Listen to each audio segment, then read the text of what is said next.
প্রতিটি সকাল কত শান্ত, স্নিগ্ধ আর নির্মল, কিন্তু জীবনটা সকাল নয়, জীবনটা গভীর রহস্য। হে গাইস, আসসালামু আলাইকুম। প্রিয় ভাই ও বন্ধুরা, সবাইকে ঘন কুয়াশায় কাঁপানো তীব্র শীতের শুভেচ্ছা। শীতকাল আসলে সাহাবীরা বলতেন আহলান ওয়া সাহলান, যার অর্থ হচ্ছে শীতের স্বাগতম। আলহামদুলিল্লাহ, এই শীতের সকালে আমার প্রিয়তমা আমার কাছে একটা আবদার করে যে স্যার নাকি খেজুরের রস খেতে ইচ্ছা করতেছে।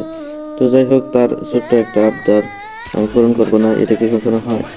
তাই সকাল সকাল ফজরের নামাজের পর পরে আমরা ভাই বাদাসরা মিলে বেরিয়ে পড়ি খেজুরের রসের উদ্দেশ্যে। আর ওই জায়গাটার লোকেশন হলো টাঙ্গাইল জেলার সুরুজ বাজার থেকে বড়দিয়া রোড, বানকিনা নামক স্থানে। তবে ওই জায়গাটা যাওয়ার আগে আমরা ফোন করে শিওর হয়ে নেই যে ভাইয়া আসলে কি রস আছে কিনা। ওরা বলে যে হ্যাঁ, রস আছে, তো আসেন।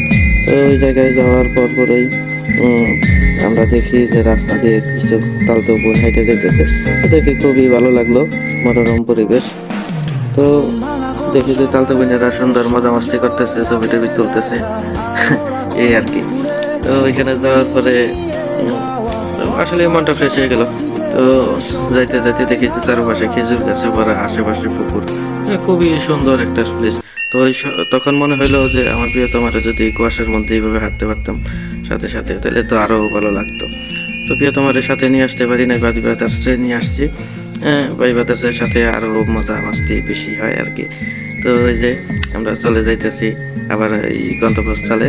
তো যেতে যেতে ওই যে মারও পিছন থেকে হাত নাড়াইতেছে যে আমি আসি ভাই আসি। তো ওইখানে আকাশ আছে, আমার খালাতো ভাই খোকন আছে, রুহুল আমিন। তো চারজনে গেছি আর কি। যাওয়ার পরে ওই গন্তব্যস্থলে পৌঁছাই গেছি। লোকটি মাত্রই গাছ থেকে কলসিটা নামাইতেছে রসে, অমনি আমরা যাই সারছি আর কি, পৌঁছাইছি। পৌঁছানোর পরে আমার খালাতো ভাই রসটি নামাইলো। নামানোর পরে ওই যে রস বিক্রি করে সে বলতেছে যে ভাই আপনাকে খান। পরে সবাই মিলে জোর জবরদস্তি করতেছে যে আমাকে নাকি আগে খেতে হবে। পরে গেলাম যে আচ্ছা ঠিক আছে, যাও খাবো, সমস্যা নাই, এত দূর থেকে যেহেতু আসছি খাওয়ার জন্য অবশ্যই খাবো। তো এক গ্লাস সাথে সাথে মেরে দিলাম। ও মা, দেখি যে খুব সুস্বাদু, মানে খুব মিষ্টি। তো খাওয়ার পরে সবাইকে দিলাম যে এবার তোমরা খাও। তো সবাই খাওয়ার পরে মানে যে যা পারে 3 গ্লাস 4 গ্লাস এভাবে খেলো। খাওয়ার পরে এখন তো প্রিয়তমার জন্য নেওয়ার পালা। পরে ওইখানে আমরা তো বোতল নিয়ে যাই নাই, বোকামি হয়েছে। তো এখন বোতল পাই কই, এলাকার স্থানীয় ছোট ভাই ছিল, ওরা বললাম যে ভাই একটা বোতল নিয়ে দিতে পারবো নাকি? ওরা বলছে হ্যাঁ ভাই, কোনো সমস্যা নেই, বোতল এনে দিতেছি। পরে ওই ছোট ভাইটা বোতল এনে দিছে 2টা। বোতল আনার পরে তো তার জন্য নিয়ে সুন্দর খুশি মুখে আমরা আবার বিদায় নিচ্ছি এখান থেকে।